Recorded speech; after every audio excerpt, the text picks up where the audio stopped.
with that big chunk of Parmesan. That thing's like a brick. Yeah, people do you eat that? We're talking about like Liberty Bell size bell of cheese. You ate like 3 pounds of cheese. Yeah. Well, I didn't do the entire bell. I'm going to do the other half. But I did this big log of Toblerone with these nuts in it. How you feeling? Feel great. Yeah. Never felt better. Not leaving my house. That's it. Until I'm out of the international beer, Toblerone, and cheese. You know, if you can learn to operate your computer, there's this pink dot thing. No, they're great. Pink dot won't make it to my house. Why? And let me tell you something. I got something to say about this pink dot. Oh, look at Anderson rolling his eyes over there as we run late. But here's the deal. I live up in the hills, and I'm out of range. Yeah. Okay? Yeah. I don't mind being out of range because there are perks. You're also out of range of gunfire, too, which is the good news about you're out of range of everything, which is great. That's where I choose to live. So pink dot only works within gunfire range. Yes. You have to feed. It's right. It's right on their window. Right. We are within gunfire range of your house. But here's the thing, and if people don't know what pink dot is, and I don't think they have it in Iowa, do they? No, I don't think so. But they're trying. Basically, this is for people who are rich and stoned. It's an online grocery delivery service. No, not even online. You can pick up the phone. Yeah. This is what you do when you're stoned and you're in your underpants and you don't want to get in your car and it's cold outside and you got a little money to burn. And it's worth it not to head down for a 6-pack and a pack of cigarettes and a hoagie sandwich or whatever it is you want at 2 in the morning. They will bring it up to your house. But here's the deal with all these places, whether it be Pink Dot or any kind of delivery, whether it be pizza, whatever it is. Their flyers make it out 5 miles further than their truck does. And this is where I think I got a lawsuit. Because my deal is if I got the goddamn flyer, I want the goddamn pizza. I can't tell you how many millions of flyers I got for stuff where I go, great, I'm going to call Pink Dot and I'm going to call Domino's. And I call them, I go, we don't make it there. Look, the guy you hired to litter my driveway with your flyers makes it up here, but you don't? No, we don't. And here's the thing. If your flyer makes it somewhere, you have to make it there. That's my policy. Amen. Isn't that fair? I mean, it's like I'm being tortured with the Pink Dot. I have a great idea. I'm being tortured with the menu. I sit home and I look at the menu and I go, food issues. Oh, this is great. I'm going to get a bigger bell of cheese. I'm going to get some cigarettes. I'm going to get some coffee. I'm going to get everything. I'll have them all delivered, and then I call them up. No, we don't make it. We'll go to break, and you'll talk to Justina about carpentry. You get to keep talking. Here we go. All right. I wasn't deprived of carpentry growing up. You understand? I don't have as much energy for it. Justina Vail is our guest tonight from 7 Days UPN. 8 o'clock Wednesday nights. We'll be back after this.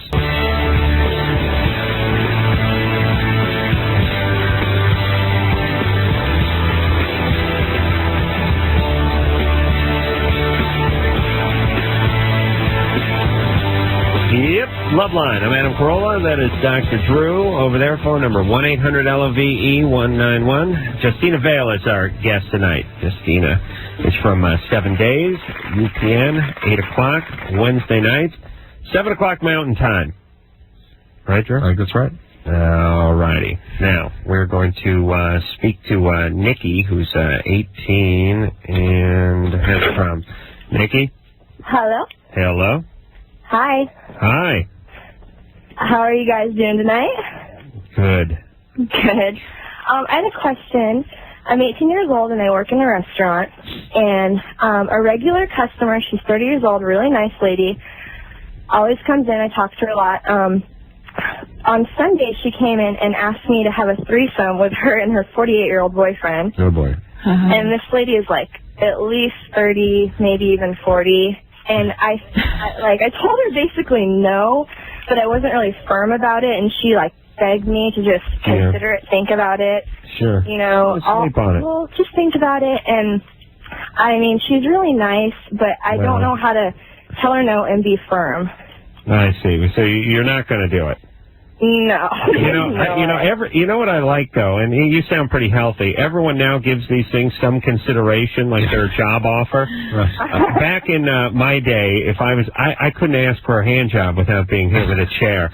forget about the threesomes, the orgies, the just flat out, straight out oral sex is like guys asking for oral sex and women feeling like, well, I didn't want to do it. I was obliged. Might upset him. He seems so polite. Yeah. I mean. Yeah. That's what's happening. Yeah, everyone has, it's like no offer will be refused. We have to consider everything. It's also really hard for women to, for some reason, we're raised not to say no. We're raised to say, oh, well, okay. No. You know, and guys, no is a really hard word, and it's just simple, no.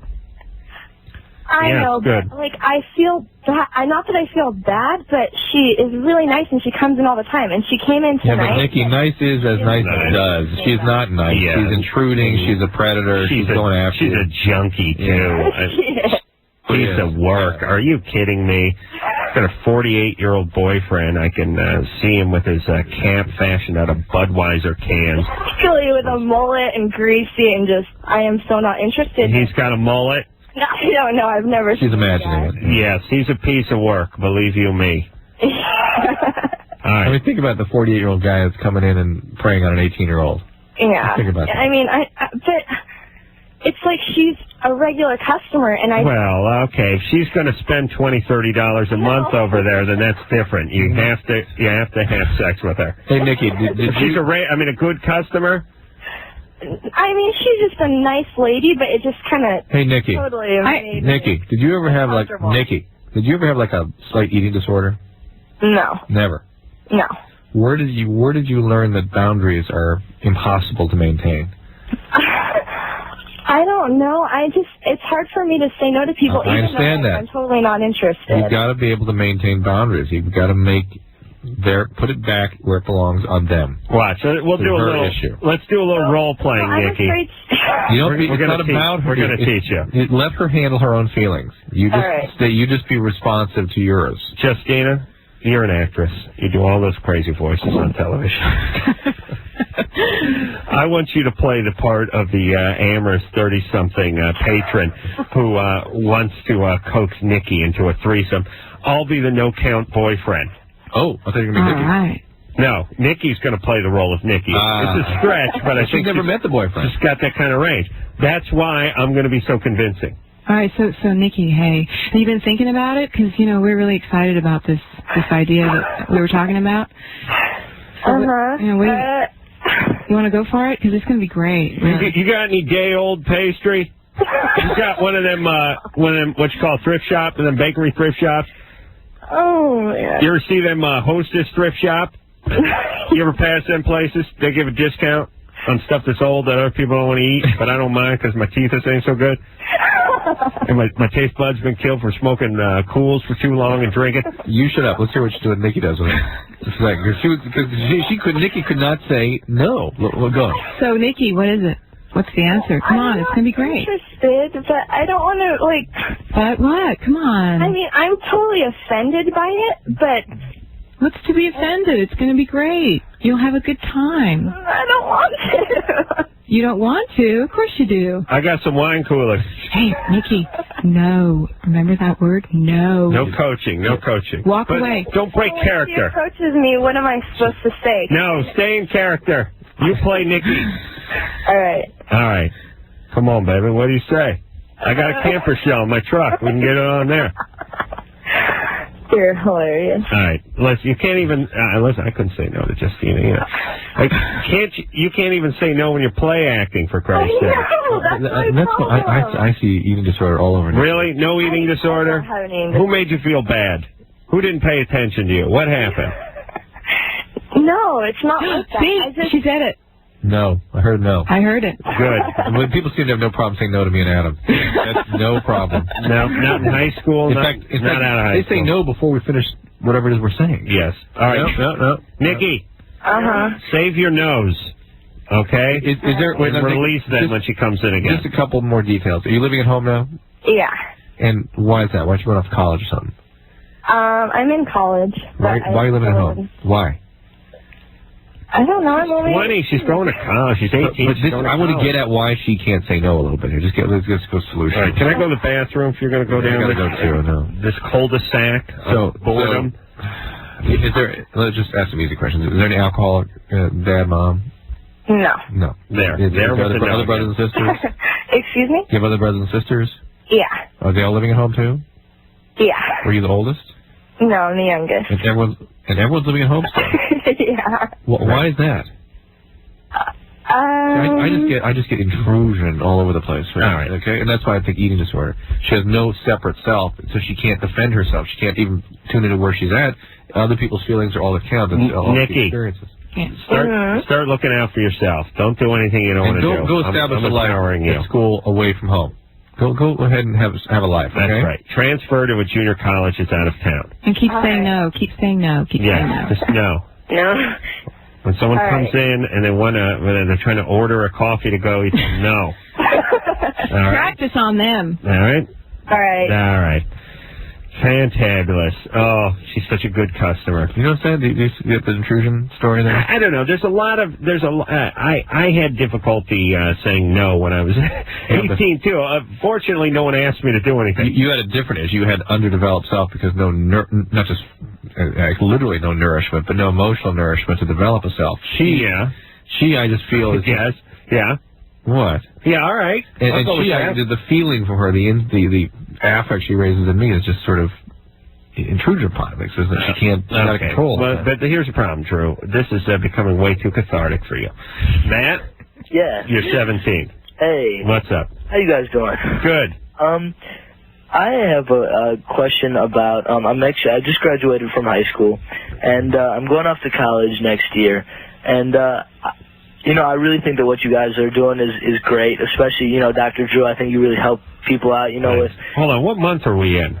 How'd you just graduate high school? I graduated two trimesters early. All right. I'm spending the rest of the year in Costa Rica doing some community service. Wow.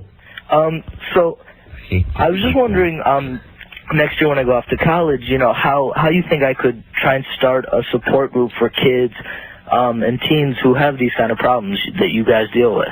Where are you going to college? In Philadelphia, Swarthmore. You're going to Swarthmore? Ooh, yeah. It's awesome school. Yeah.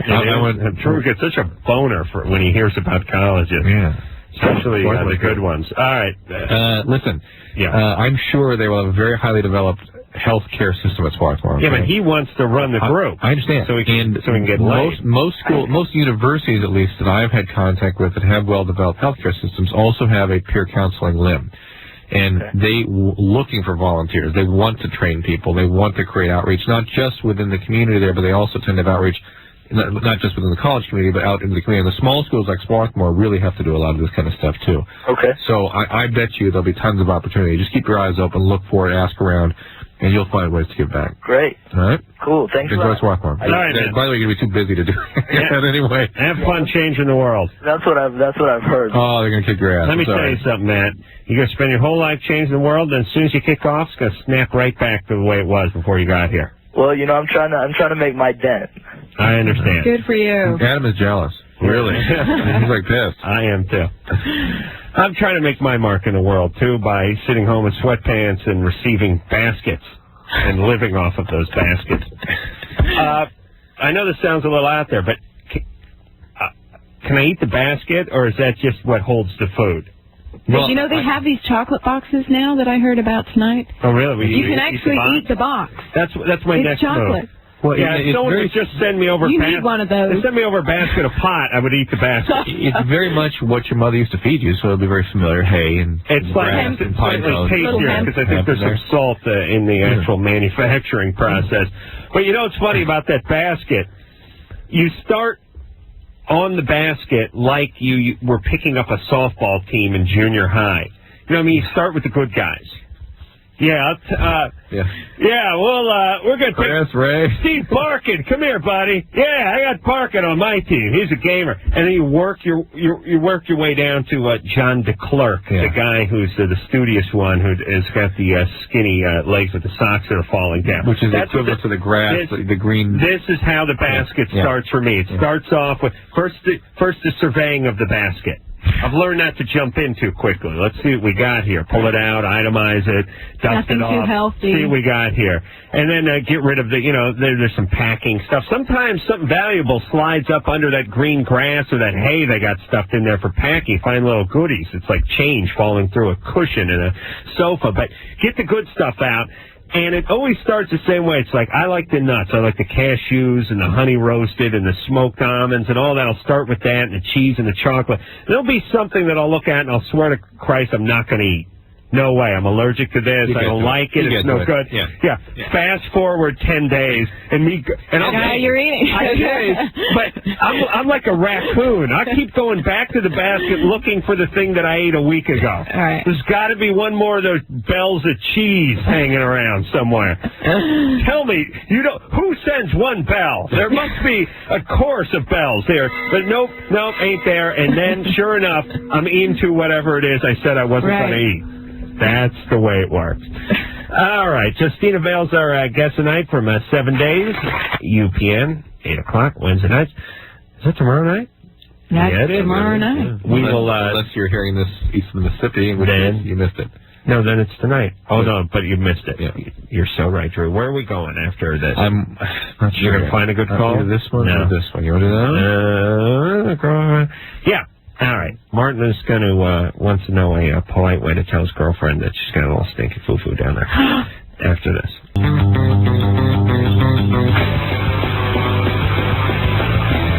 Hey, it's Loveline. Always surprised when the show starts again, Drew. Surprised or disappointed? There's a little of each tonight.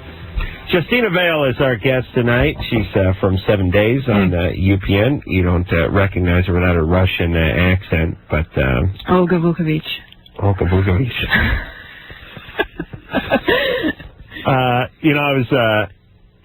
I was thinking of Team, the Russian rapper tonight, because I was going... You want to know what's a good thing to do around the holidays? Go find that box you have. In my case, it's up in my attic with a bunch of pictures. I don't have my pictures in any kind of order or anything. It's just a hodgepodge of stuff.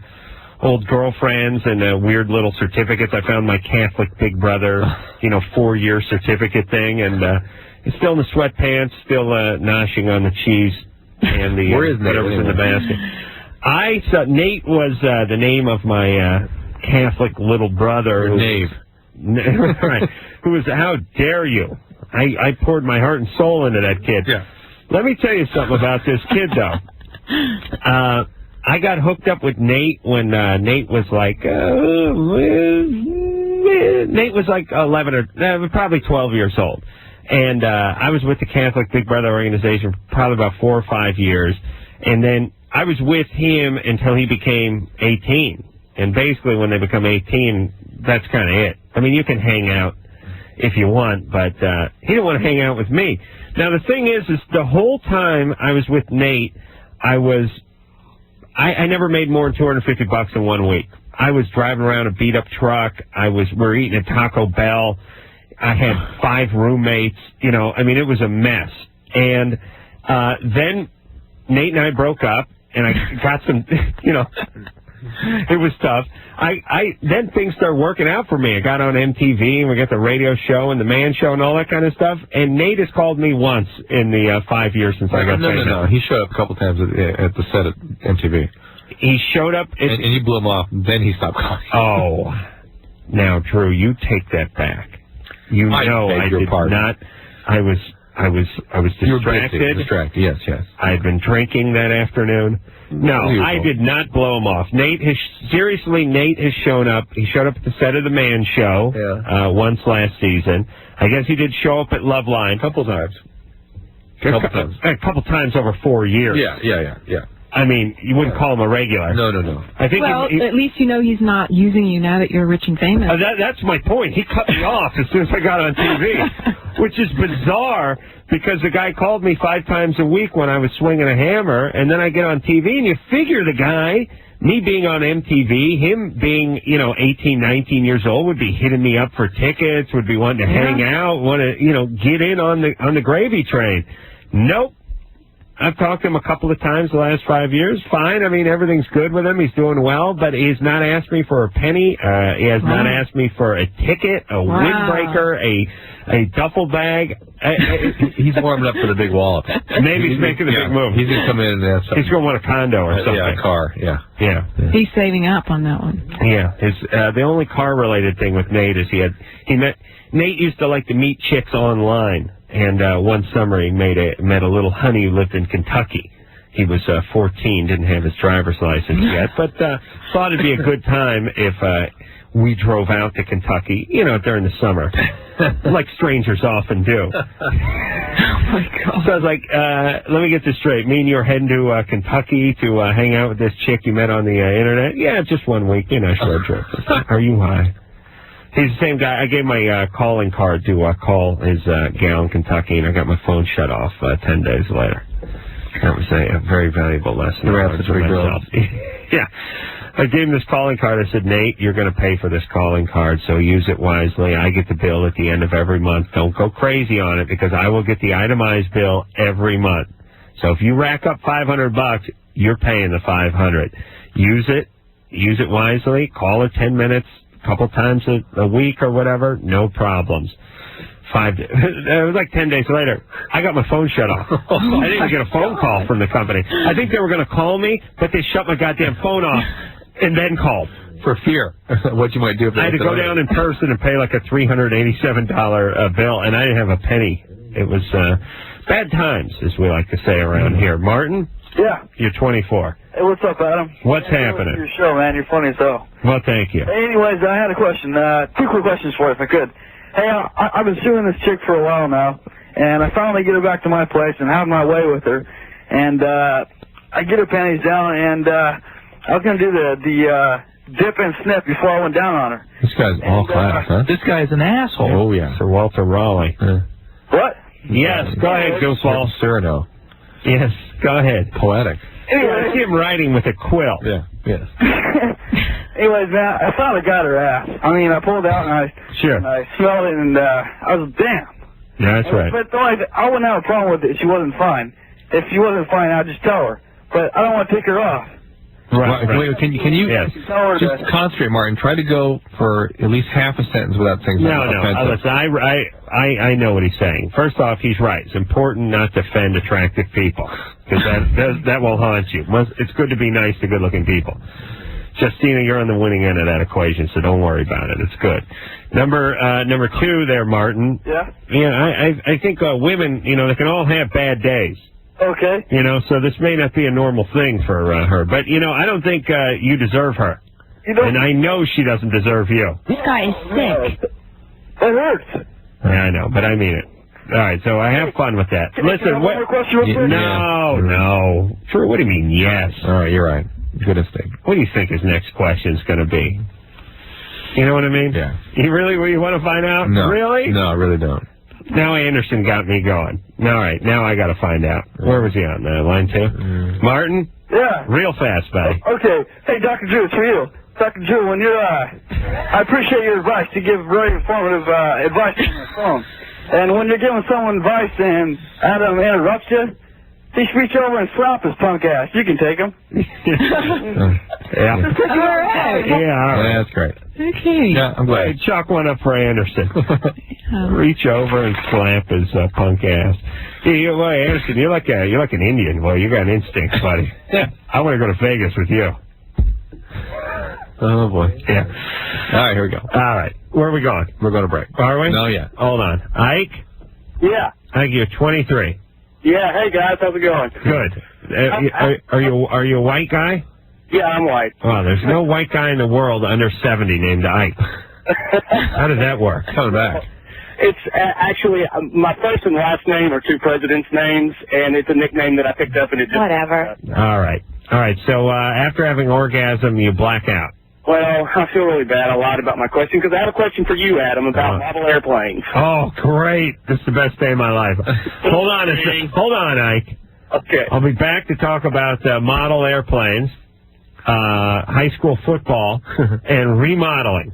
after this. Lakeville, 105.1, KVNT, Cambridge, 105.3, KVNT, Eden Prairie, Alternative Radio, Zone 105.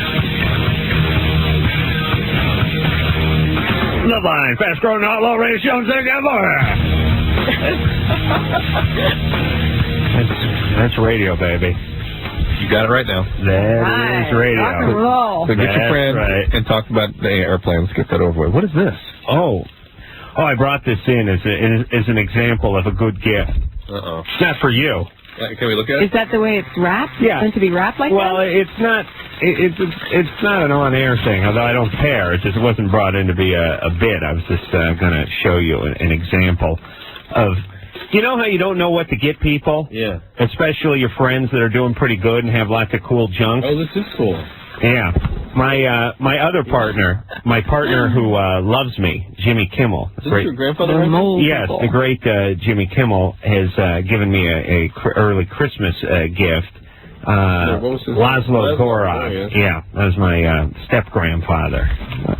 He wrote that, so Jimmy got me the movie poster of it and mounted it on this cloth via this interesting process. Think about this and pull this off. He, you want something done, you give it to a busy man. Yeah. As opposed to the guy in the sweatpants eating the cheese bell. I paint a very unflattering picture of myself, Justina, but it's only because I'm that secure. It's time for a little damage control here. It's too late. Getting out of hand. All right, Drew, do you want to just beat on the mic with that wrapping paper? Do you have to actually punish the microphone with the wrapping? All right, Justina Vail is our guest tonight from 7 Days, UPN. Thank you. 8 o'clock Wednesday nights. And when we left off, speaking of damage control, we were I had a question about the model airplane flying. And for those of you who think I'm one of those wimps who sits around and builds model airplanes, you're wrong. Flying. I pay people to build them, and then I crash them. These are remote control model airplanes. What's up there, Ike? Okay, first of all, Drew obviously hates me. So, Drew, you're doing a great job. It's a great just show. Get on with it. That's fine, thanks. Get on with it. This guy's an asshole. Thank you. I know absolutely nothing about flying these model airplanes. I got buzzed by one the other day on campus, and I thought, that guy's really cool. I want to do that. So I went to a couple of stores, and I just feel like they're just trying to sell me the best thing that they can. Yeah. And if anybody would know, you would know the best place for me to start something that, because obviously I'm going to crash it. I don't want to drop, $300 on something and then it fall out of the sky and break. Yes, I believe it's my new plan to get the inner city youth off the streets and get them flying model airplanes. Teach them Bernoulli. Don't you hate, by the way, when some celebrity's into something so they sort of foist it on everyone else? Yeah. Oh, I don't talk about this. I haven't. Please. We're talking about it now. He brought it up, a-hole. Listen, Ike. Hey, if I want to talk about the nuance of the life cycle of some virus, you'd get on with it. All right, shut up. You're boring everyone. Yeah. Ike, listen, go down to the model store, the hobby store there, and, you got to fly these things out of a little airport. You can't just fly them around on the street. You'll kill somebody. We have one of those. We have one of those down here. So. Good.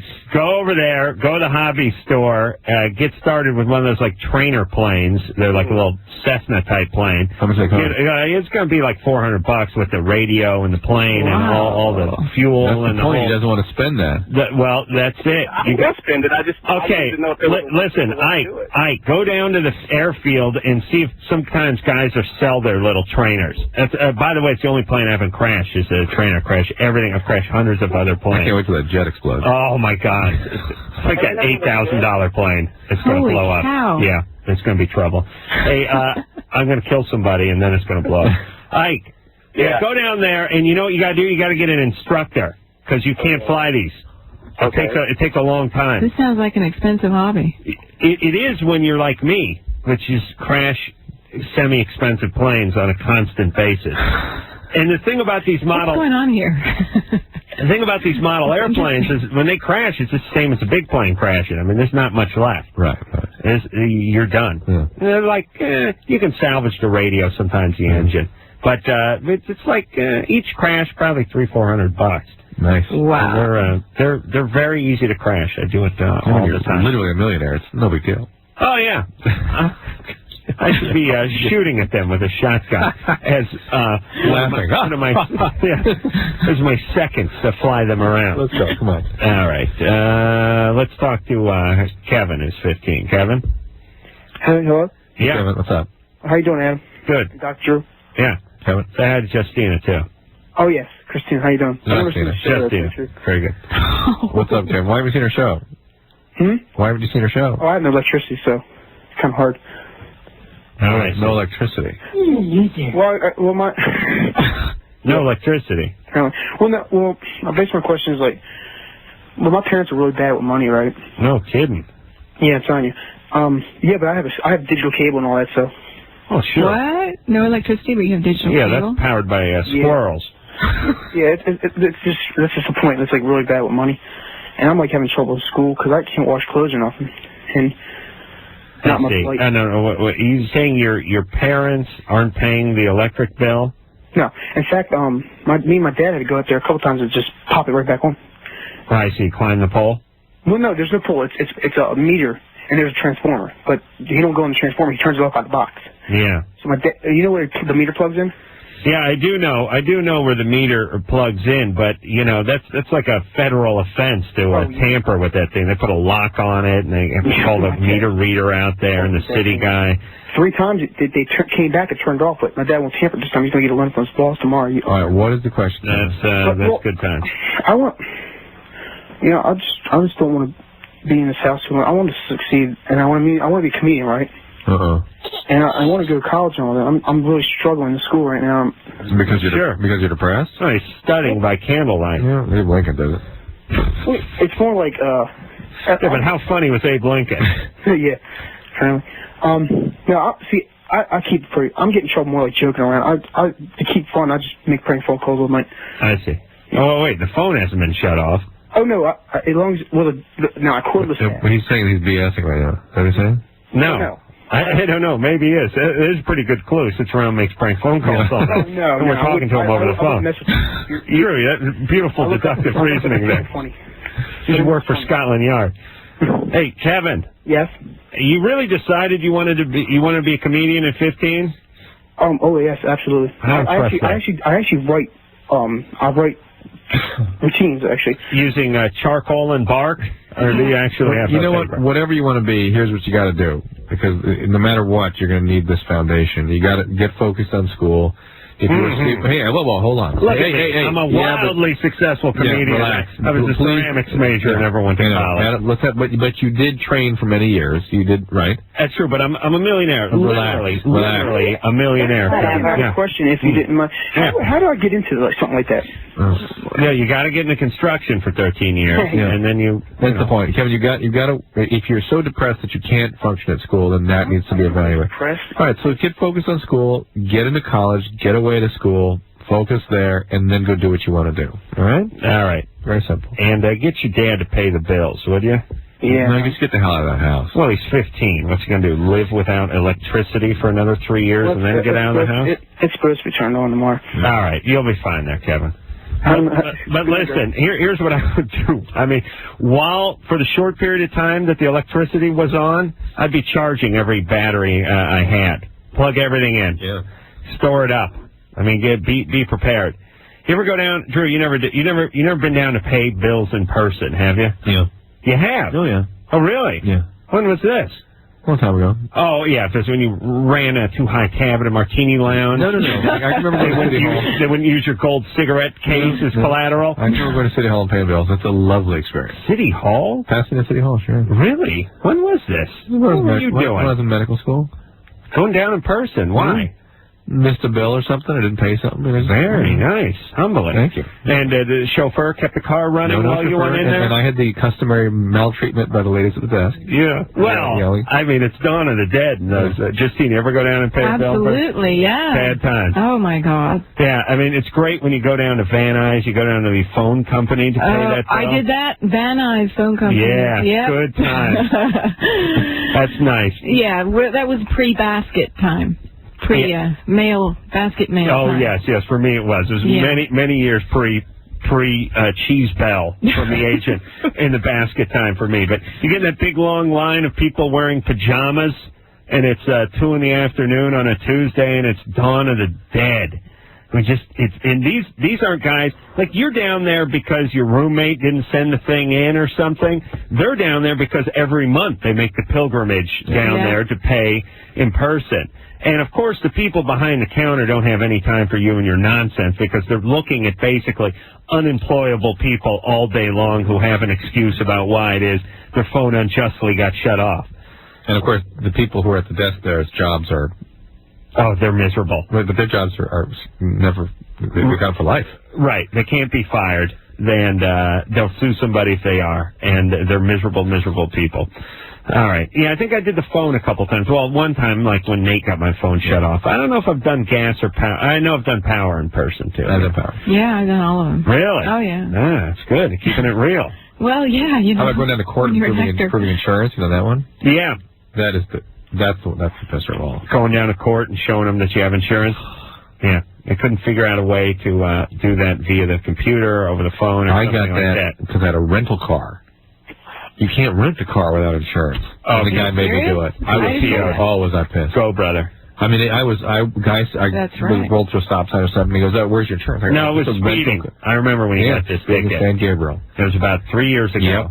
Unbelievable.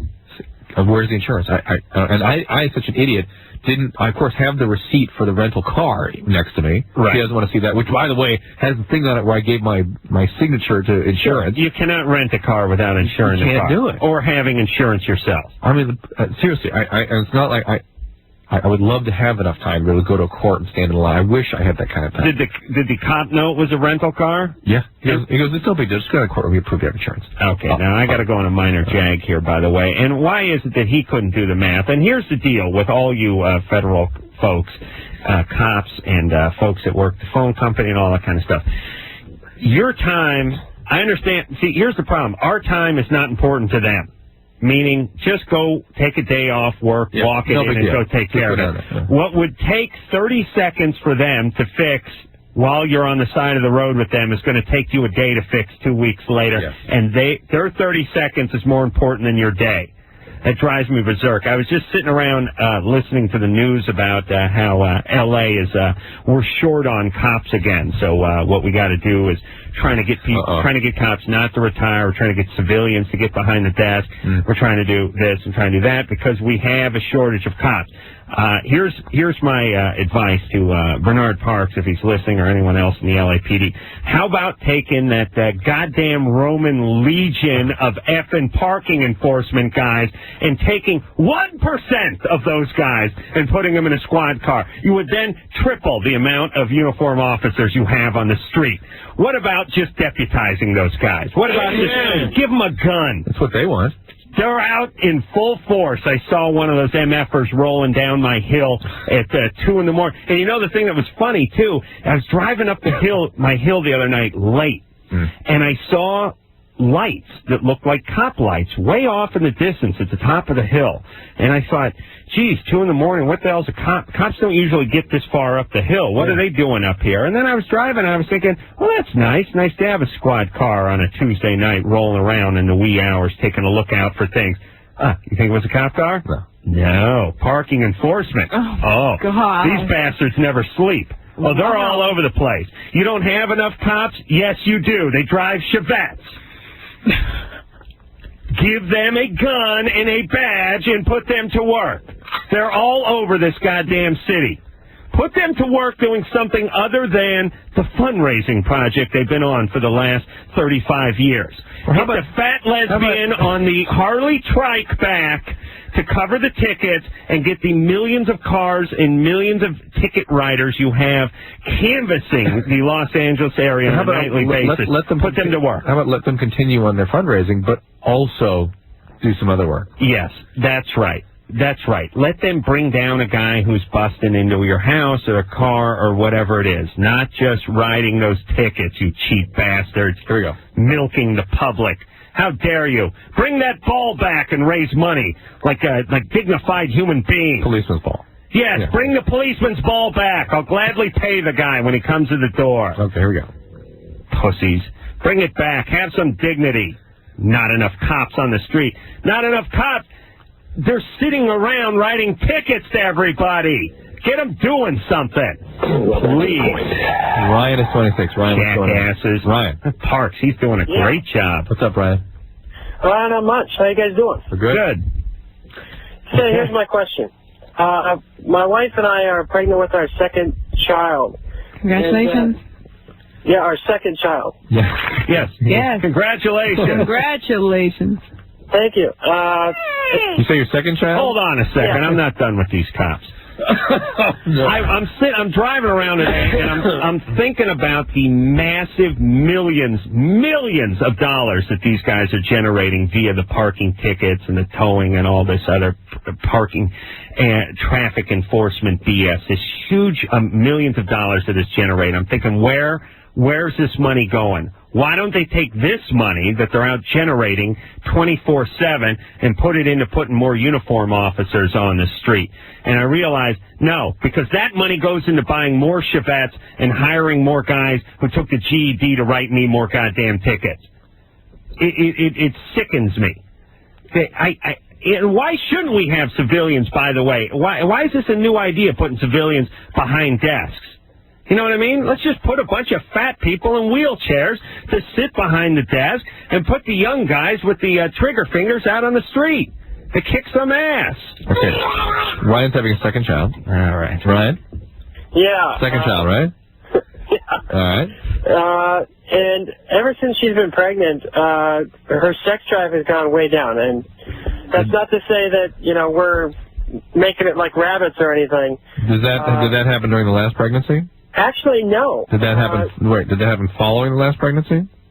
No, and actually everything during and after the last pregnancy was fine. Well, it's not abnormal to have this happen, and Yeah. it may get worse afterwards, after the delivery. Yeah, a lot of my girlfriends have the same issue. There's a strange thing that tends to happen is that women sometimes become hypersexual during the third trimester. Right, when they're delivering. Yeah, just prior to delivery, moments prior to delivery. In the hospital. And then you got to get in on it, though. You got a little window in there between the being dilated and the actual birth. We're just before the water breaks. Yeah, about a 45-minute window. You got to get in on that, Ryan. You understand? Around 4 centimeters. I don't care who's in the hospital room. You get in on it. And afterwards, there'll be some shutdown too. And sometimes getting on birth control pill can help sort of kickstart things. And attention to mood, make sure that you're not getting a mood disturbance is important. And realize it's part of being a parent. Right? Oh, yeah. Yeah. Oh, yeah, absolutely. I mean, it's been, now that our first daughter is already almost 2. And clearly, we've in our own personal time, we've had less time. Yeah, there you go. For everything. I see. How about you just feverishly masturbate in your own world of cheese? I wish I had the time, man. I wish I did. Oh, had the time? What do you mean? Hey, you don't have the time to masturbate? Be careful, Adam's getting insulted here. How dare you? Sensibilities are violated. Wait till you have kids, Adam. You haven't worked that out yet? You do it in the shower in the morning. Yeah, I suppose that's my best bet at this point. You owe it to your children. Keep the door locked. How many times do you masturbate a month? Actually, maybe like twice, if I'm lucky. Oh, no wonder you're all pent up. You're putting too much pressure on your wife. You start whacking off, you'll leave her alone. Dude, you beat off? All right? Okay. I'm serious. The guy masturbates twice a month. Of course he's putting the screws to his wife all the time for sex. He owes it to this poor pregnant woman to take care of himself. There you go. Take a little pressure off. I don't disagree. You don't, do you? I do not disagree. Yeah. Ms. Vail, what do you think? You agree? I think he should masturbate. Thank you. With her. No. Maybe unfair to her. When women are shut down. Women don't like that. Yeah, when women shut down, they really shut down. It's like it all seems kind of uncomfortable and unpleasant. Is it hormonal? It sounds absolutely, like it. Yeah. Absolutely. Yeah. Plus, she could get angry at him if she catches him. Women look at that as a form of cheating. Yeah, it is. On yourself. No, it is not. Justina, you don't like that, right? No, I think it's fine. You all right with that? Oh, yeah. Oh, good. Yeah, you're in, Adam. Yeah. What's the weather like in Santa Barbara? Did I say that? Carol? Yeah, Yeah. right here. You're 43. Indeed. What's going on? I'm a nurse practitioner at a community health center. Yeah. So I'm calling with a debate that a few of the providers are having about the patient. All right. She was pregnant, and I managed her care. She never had a herpetic outbreak. 6 to 8 weeks after the pregnancy, she came in with the worst case of herpes I've ever seen. Yeah. So she has a history of eating disorders, sexual abuse, that kind of thing.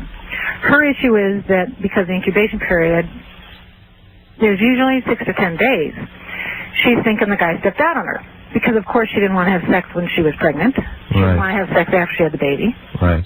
So she's thinking the guy stepped out on her. Yes. And, of course, I'm looking at her, knowing that the incubation period usually is 6 to 10, but it's a viral load, right? Right. So the guy could have had the virus, passed it on to her earlier, but she not have manifested there. There are multiple potential explanations for this. But here's the real answer. She's sexually abused and alcoholic or former drug abuser. She? Yes. No, she just stuck her finger down her throat, things like that. She's eating disorder. Didn't you say she was also sexual abuse, eating disorder? Yeah. Well, okay. she was raped. But her point is, I guarantee her guy's a world-class a-hole. Yes. Well, I work in a community health center paying off my student loans, so you know it's kind of, it's a difficult process. This guy's an idiot. That's how you know he stepped out, not the herpetic breakout. Yeah, okay, so the male providers are saying, look, Carol, because the young kid's looking at me saying, Carol, did he pass out? Did he go out on me? And as a female, I'm going, oh, my God. Well, here. So what about it? You can't prove it. Of course I can't. Yeah, the guy providers are saying, look, likelihood is he could have had it. You couldn't dust his balls for something, Drew. He could have had it and it been dormant and not passed it until now. I know. She could have had it and actually had it for a long period of time and is just having a recrudescence because of the immune alterations of pregnancy. Uh-huh. She could be getting it for the first time because he stepped out. Yeah. Be sure this isn't, the peak onset for lupus and other autoimmune disorders associated with oral and genital ulcers is right around now. Uh-huh. So you want to make sure that you're dealing with a viral illness and not some autoimmune condition. But when you say it's the 75% he was stepping out? Yeah. All right. Yeah. Hey, can I say one thing? Hey, Carol, no, let me tell you something.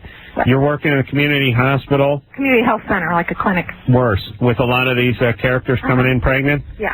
I'm going to tell you, I got 2 words. A mercy killing. You understand? You can do a lot for this country. The gene pool's going to hell, Adam. That's what I'm saying, sister. All right. It's people like you. I'm going to look at you as my soldiers in the front line against more gene pool trouble. You see what I'm saying? Just a little slip of the syringe. No one's going to know. You understand? We've avoided a lot. Well, I'm just saying, just think about it, baby. Thanks, Carol. You guys rock. All right. I tape your shows and I give it to all the doctors to listen to. Thank you. Fantastic. Take care, Carol. All right, bye. Thanks, bye. Drew, what happened to mercy killing? Seemed to be something that was more popular 10, 15 years ago. You don't hear as much about the mercy killing anymore. I think Justina actually believes some of the crap comes out of your mouth. She's sort of really? slinking under the table there. Well, you mean about the cheese and stuff? Yeah, the cheese is really upsetting me, actually. I haven't gotten over that part yet. I just ate the top part of the bell. You understand? I didn't eat the wide part, the base of the bell. I'm visualizing lots of bells. Drew, seriously, what happened to mercy killing? Then it was something that was in vogue for a while, and then it left? More 70s humor. It was? Yeah. Yeah, maybe it was like freeway shootings and pit bull attacks. It was something that was just... It had its brain. It's about mercy killing. You don't know what mercy killing? I don't remember that being actually a Hold on, are you high? There was always these... First off, Saturday Night Live, you did a sketch called The Mercy Killers, where there were like male nurses at a hospital who put pillows over people's heads. You're talking about euthanasia. You're talking about that. No, euthanasia is you killing yourself. No. It's being killed because of no meaningful life going forward. Well, but the description euthanasia usually refers to people taking their own life. You're talking though about people being prosecuted for murder. Are you high? I'm saying... Get the dictionary out. I don't we don't have... Lycus ate the dictionary 2 weeks ago. Anderson, find us the dictionary. You see what it's like trying to do a radio show with this guy? He's a doctor. I'm trying to talk to him about mercy.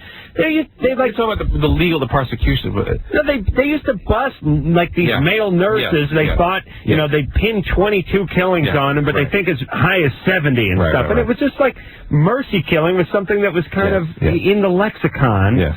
And I don't hear about it anymore. Yeah. I'd like to see it come back. That's all. It'd be nice. All right. We'll take a little break. Yeah, it's about time. It's been long enough. All right.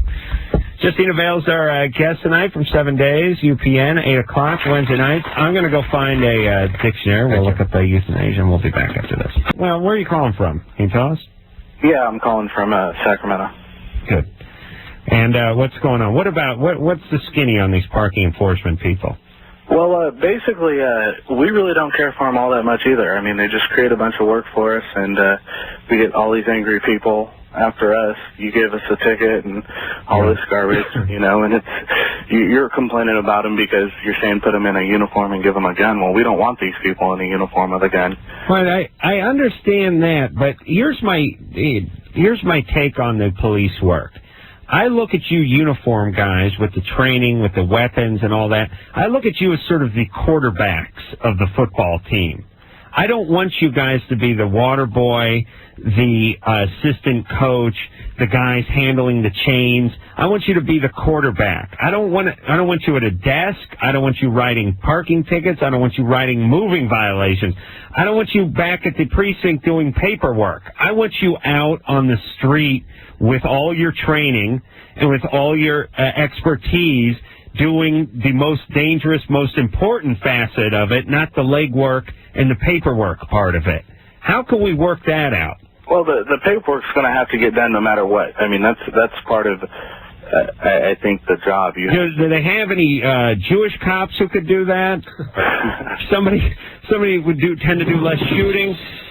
You know what I mean? I mean, you know what? Like the cop goes out and he busts some guy. Let's say it's like you and your partner. You go out. Paperwork attached. You go out and you bust some guy, and this guy's just some drifter or something. He's floating around. He's urinating on a vending machine out front of some gas station. So you two throw him in the car. Then you two drive him back in, and then you two monopolize your time with this guy, right? I mean, you're doing the paperwork and the reports. I think that it's on a serious note, that's about prioritizing. I'm not even going to waste my time with a guy peeing on a Good. It takes so much time. This is exactly. Now we've stumbled onto something very important. Priority. Wasting your time. Exactly. That's right.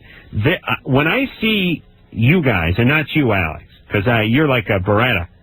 See, you're the kind of guy, you probably don't open your door to your squad car. You do that thing where you slide over the hood and then go in through the window, right? Exactly. I put, set glass on my butt. Anyone who's ever climbed into an automobile knows it's much faster if you slide over the top of the hood than actually walk all the way around the front of the car and open the door like a human being. Right. We also have this really nifty trick where you just kind of kick the door with your foot and you don't have to use your hand to close it. Oh, yeah, where it bounces out once and slams shut. Right. Right, ruining the car, but saving tenths of a second in precious exactly. carpal tunnel syndrome from cropping up. But yeah, so what I'm saying is I don't like to see you guys parked out holding the radar gun. I don't like to see you hiding. I like to see you out in the open busting people. Well, see, that's also, though, part of this whole concept of community-oriented policing is that you have to reduce the number of speeders and all that kind of stuff because, believe it or not, that is a big gripe from people in their communities. No, I'd like to kill them. And you have to be responsive to what your citizens want. You know what I'd like to do, Alex? I'd like to start a community of folks that had trouble with people speeding. I call it Pussyburg. And I just put it in the middle of town, and they could just drive around in golf carts the whole time while us men sped out on the freeway because I really enjoy speeding. Let me tell you how good speeding is. This just happened to me tonight. I know you do it every night leaving here at 65, 70 miles an hour down the 35 mile an hour boulevard here. Yes, here's what I did, Alex, and let me give you a quick testament to speeding. I was driving in tonight. I was on the 110, the downtown freeway in Los Angeles here, and I was getting onto the 10 freeway, and there was a car in front of me, VW. and he was doing about 56, 57, and I passed by this guy. And I sped past him, and I kept speeding. I'd drive about 75 or 80. Down about, what did he drive down to 10? 9 miles, something like that, Drew? Yeah. Got off my off-ramp, stopped at a gas station, got gas, went inside, got a water, waited in line, got back in the car, and as I was pulling out of the gas station, the guy who I'd passed about 8 miles ago on the 10 was just turning the corner and getting off the freeway in front of me. And I thought, this is why I speed. Because that whole gas station stop, free. Free. I burned that one. I get that one for free. This poor son of a bitch did nothing. That's why you got to speed. And Alex, let me tell you something else. As long as I'm on a roll. You're talking about cars now. Yes. Yeah, I drive a car that is safer at 110 than the guy who was in front of me was driving like a 67 Carmagia with 3 different size tires on it. Right. This guy at the speed limit is asking for trouble. I got anti-lock brakes. I got an airbag in the goddamn door. Right, but see, everyone's not a millionaire like you. Literally, Alex, literally a millionaire. Yes. The point is I can drive my car safely at 85, whereas this guy in the Carmagia in front of me would have been dangerous over 45. But you cruising by him at 85 could screw him up and cause I don't care. I've got speed-rated tires. Why can't we factor that in? I don't know. Maybe. So the rich guys get to speed? No, yes. Oh, Alex had a great idea. My own lane? Yeah. Yeah. I think that would work for you. Can you really do that, brother? No. Okay, so you're kidding? Yeah. Oh, okay.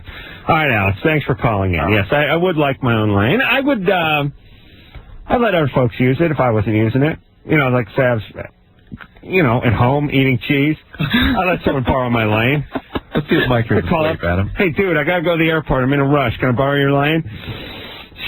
Gotta let them use your car, too, though, because you're the millionaire, right? Most people don't have your car. Well, that's true. And they can't do it safely in your lane. Without the car.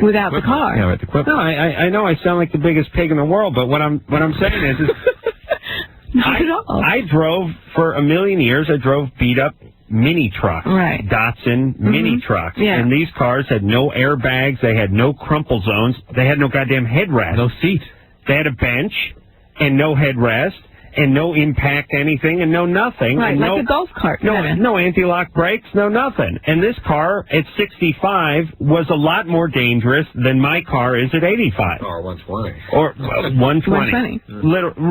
Really was. So why not factor it in? That's right. Mike? Oh, hi. That's right. Hey, Mike. What's up? It's a pleasure to be on the show. Wait a minute. Weren't we going to talk to someone who had a question for Justina? Sure. Please. Alex? Look at this, though. Yeah. That's why Is my hold for 98 minutes? Yeah. Well, hold on, Mike. We'll give it in 1 second. Unless I go on another rant about driving. What about I'm afraid. Go, Alex. Yeah, I had a question. Bob. Go ahead. First of all, I want to say, Dr. Drew, you're like the most competent doctor I ever seen. Adam, you're the funniest man alive.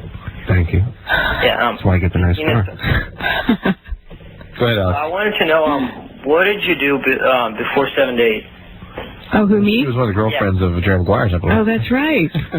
I was Jerry Maguire's girlfriend. No, I did some little guest spots on TV and some little parts in movies and some bigger parts in tiny, weeny movies that you'd probably never heard of. So I just struggled away, I did a great, right, I was just going to bring that one up. Which one? Carnosaur 3 was a really terrific movie. A lot of men running around in rubber dinosaur suits. Yeah. And I was cast as a Marine, and I ran around with an M16 for about 3 weeks. It was really exciting. And I got my head twisted off. It's a Roger Corman film? Yeah, every actor has to do a Corman film. Yep. I haven't worked up to that, actually, but one day, God willing. You get Taco Bell every day for lunch, or KFC, depending on the day. Right. You have to mix it up. It's really, So that's pretty much what happened before 7 days, was a lot of Taco Bell. Hey, and isn't it, why, hey, Alex, you done?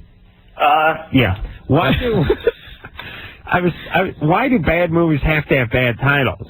Yeah. You know what I mean? Like, here's the problem. Yeah, it's a Roger Corman film. Yeah, you're eating Taco Bell instead of having a cater and all that kind of stuff. But all they'd have to do is give it some French name, and you could salvage some dignity with your family. Instead, it's like, what project you working on, honey? Carnosaur 3? I don't believe it. What is, honey, what's a Oh, your mother wants to talk to you. She's on the phone. Honey, what's Carnosaur? Well, was there a Carnosaur 1 and 2? Oh, yeah. I was going to say Harvey Corman, but wrong Corman. No, Mike? Hi, how's it going? You're 23. You've been on hold for now 100 minutes. And we got to go to break. No, we don't. You're kidding. We'll talk to you. What do you want? Well, I had an experience in Las Vegas over the weekend. I went to one of these comedy hypnotist shows, kind of a sexy hypnotist thing, and it kind of freaked me out. I wanted to ask if there was any kind of documented evidence of how far hypnotism can go and whether it's real or not. Well, it's real. I mean, you were in an altered state, and it's kind of... Go ahead. I'm sorry, I wasn't hypnotized myself, but I got on stage. I was with 11 other people. They all seemed to be hypnotized, and I was really kind of freaked out because I wasn't, and I almost could have. I started to get really afraid of, like, what could have happened and that sort of thing. Sure. Yeah. I suspect you were hypnotized. People, when they have issues like that, can't cope with being powerless like that. And they distort the experience and say, well, I was completely awake, but everyone around me was hypnotized, and yet everyone watched you do all kinds of interesting things. Right, and when you're hypnotized, don't you feel that you're not? I mean, I've been hypnotized, and you feel like you're just relaxed, kind of, or you're just It's a distorted state, It's very difficult to... Most people, again, particularly people with issues of control, don't experience it as but there's also some people that can't or won't. And some people can't be hypnotized. But usually those people, the hypnotist usually knows it and gets you off the stage. Yeah. Okay. Well, but there's You believe you've never been hypnotized. I've had this discussion with you. I know you've said No, I have. Yeah. No, I haven't. I mean, I've been attempted to do it a bunch of times. Now, hold on a second. I got to yell at Let's bring that guy in and actually see if he can hypnotize. Silver. Yeah, Tom Silver. Yeah. Let's see. Let me observe. Okay, listen. Hold on a second. Drew. Yeah. Here's why I cannot be hypnotized. Because I cannot get out of it. You can't concentrate. Yeah. I can't. It's why. It's why when I drive my car, I see makes of other cars going the other direction on the freeway and take notice of them constantly. I cannot shut down to do it. I've tried a number of occasions. It doesn't take. It's the same reason I don't sleep soundly. It's the same reason I can't fall asleep in other places. What is your mind is going all the time? Is that what you mean? Yeah.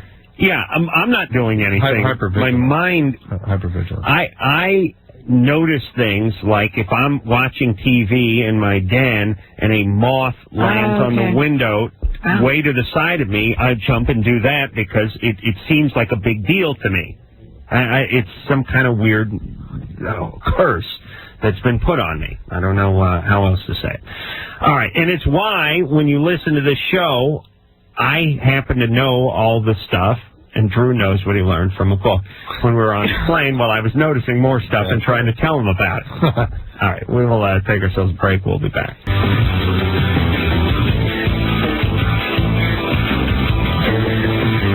It is Loveline. I'm Adam Carolla. That is Dr. Drew over there. Justina Vail is our guest tonight from 7 Days. UPN, Wednesday nights, 8 o'clock through. I've never seen you more passionate about the Cat in a Hat. Takes basically a children's book and does a 10-minute dissertation on it, like he wrote a thesis on it. All right. Yeah, we really got the room's getting a little heady. It's getting thick in here. Justina's one of these women he hates. You're really good looking, but a lot smarter than you are too. That's just a mess. Oh, you kill me. And with the accent.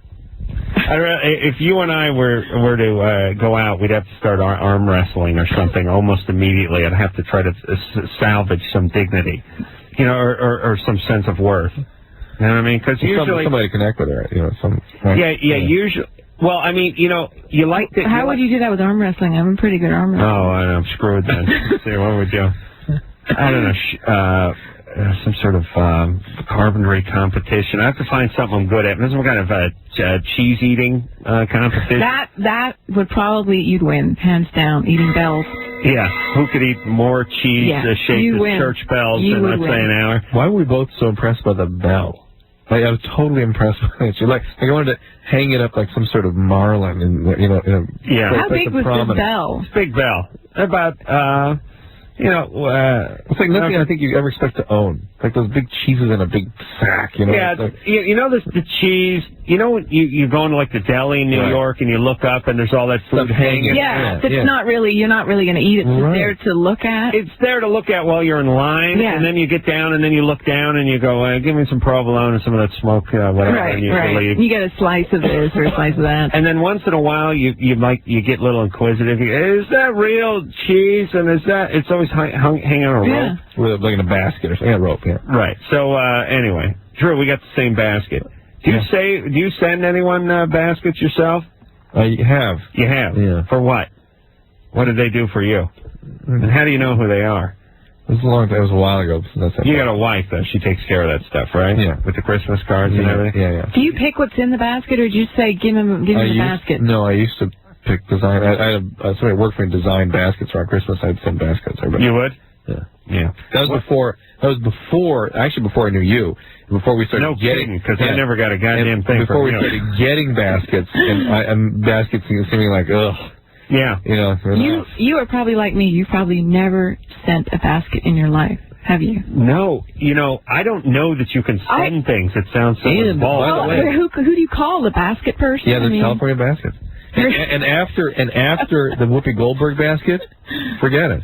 Oh yeah, we got Oh, we're name dropping now. You got a basket from Whoopi Goldberg, or you? She didn't give it to us. Well, we've done Hollywood Squares a couple of times, although that's it for me. And you got baskets from? The baskets are unbelievable. I went on Hollywood Squares ridiculous with both partners. I went on with you and had a bad outing, and then I went on with Jimmy and had a worse outing. So I think I'm the sort of common denominator there. But yes, it's sunglasses, bathrobes. It is ties, serious? CDs, good times. Players. So nothing to eat? Man. Oh, yeah, you eat for the day, though, like stuff you could eat, and then leave with all this equipment and clothing. Oh, my God. Yeah, I mean, you're really getting, you got like a Walkman CD player and stuff. I still use that thing. Good, yeah, I use the Martin Short bathrobe. Yeah. Really cash in. I use the VIP mugs and the... Right, that's what that is, okay. I actually... Fancy schmancy mugs around here. Well, that's here. I stole from the set of Later, the whatever that talk show is, I stole 3 or 4 mugs off of that set about 2 weeks ago and brought them with me. Well, these are wonderful stories. Melanie? Yes? Yeah. I just wanted to say that I love your show. All right, Melanie, what's up? It's just that I have an acne problem. Yeah? Are you getting it treated? Yeah, I've taken medication and it doesn't seem to work. What have you taken? I've taken, I think it's called, I'm not sure what it's called. Medicine? Yeah. Medicine. Yeah. Have you had any creams or ointments or anything? Yeah, I have. Antibiotics, drying things, that sort of stuff? Antibiotics. You got to use a pin. You got to lance them. Use some benzoyl peroxide. Yeah. Okay. You can do that too. Sometimes birth control pills. Sometimes they even use steroids. But ultimately, if you really have cystic acne, you get Accutane. Right. You get on the Accutane and it's over. That is it. You know what? Am I crazy? But my last boyfriend had really bad cystic acne, and I figured that he had candida, and I put him on an anti-candida diet, and it cleared up for the first time in his whole life. What's so candida? It was a diet thing. Isn't the Candida albicans is like a... Unfortunately, I don't want to... What is that? But it's yeast. But when you take... Canada. Yeah. What do you call Canada? Canada, yeah. Maybe the Russian thing. Candida was a Tony Orlando song from '74. Candida, we can make it together. That's right. But there's I thought that's what he was singing about. All the scientific literature... Think about yeast. All the scientific literature on diet doesn't hold up. I know, that's what I heard, but this was just kind of interesting. God watch it happen. Though, for dating a guy. Oh, God, I can't save another person. Save yourself. No. But I like that. Was he rich? Was he a producer? No. What did he do? In the business. Very little. Really? Yeah. Wow. Yeah.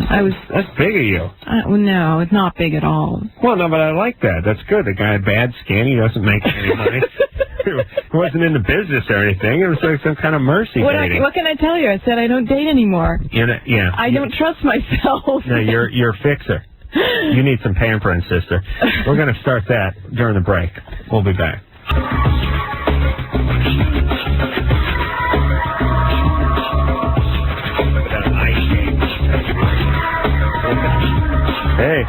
Hey, Anderson.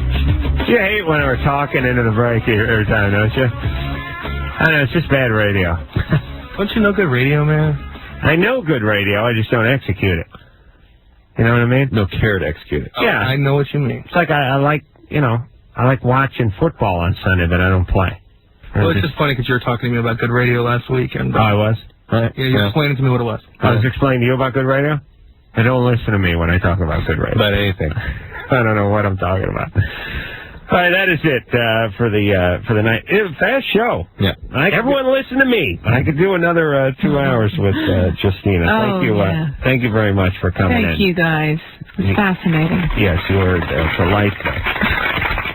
7 days, everybody, which is UPN Wednesday nights at 8 o'clock. 7 Mountain, for those of you who are living on a mountain. I got tuned in an hour early. So we will take a little extended 22-hour break. We'll be back with more of the show. And until then, this is Adam Crawford, Dr. Drew saying, mahalo. Candida, we can make it together. This has been Loveline. The opinions expressed on this show are not necessarily those of the staff, management, sponsors, or this station. The producer for Loveline is Ann Wilkins Engel. Loveline is a presentation of Westwood One Entertainment.